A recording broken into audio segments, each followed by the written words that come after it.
Julian আলভারেজের বিষয়টি নতুন করে দেখছে অ্যাটলেটিকো মাদ্রিদ। অ্যাটলেটিকো মাদ্রিদের সিইও গিল মারিনের সাথে বৈঠক হয়েছে জুলিয়ান আলভারেজের। আর্জেন্টাইন সংবাদ মাধ্যম টিওআইসি স্পোর্টসের প্রতিবেদনে বলা হয়েছে, অ্যাটলেটিকো মাদ্রিদের সিইওকে নিজের অনড় অবস্থানের কথা আরও একবার স্মরণ করে দিয়েছেন জুলিয়ান আলভারেজ। এরপর জুলিয়ান আলভারেজকে নিজেদের পরবর্তী ম্যাচের স্কোয়াড থেকে বাদ দিয়েছে অ্যাটলেটিকো মাদ্রিদ। বার্সেলোনাও তাকিয়ে আছে জুলিয়ান আলভারেজের দিকে। এর আগে ১০০ মিলিয়ন ইউরোর প্রস্তাবের প্রস্তুতি নিলেও কাতালান দলটি এখন পর্যন্ত সেই প্রস্তাবে আর টাকার অঙ্ক বাড়িয়ে অফিসিয়াল কোনো বিডে যায়নি।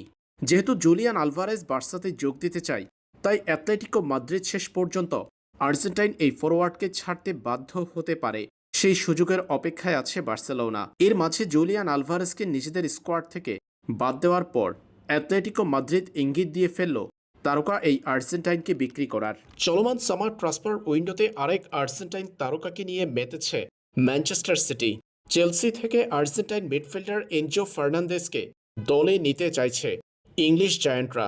চেলসি নাকি সময় বেঁধে দিয়েছিল সিটিকে। ১২০ মিলিয়ন পাউন্ডের মূল্য চায় চেলসি।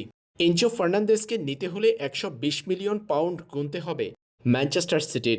একাধিক সংবাদ মাধ্যমের তথ্যে বলা হচ্ছে, সিটি ১২০ মিলিয়ন পাউন্ডের বিনিময়ে হলেও চেলসি থেকে আর্জেন্টাইন এই মিডফিল্ডারকে দলে নিতে চায়। তাই তো ১২০ মিলিয়ন পাউন্ডের প্রস্তাব প্রস্তুত করেছে ম্যানচেস্টার সিটি।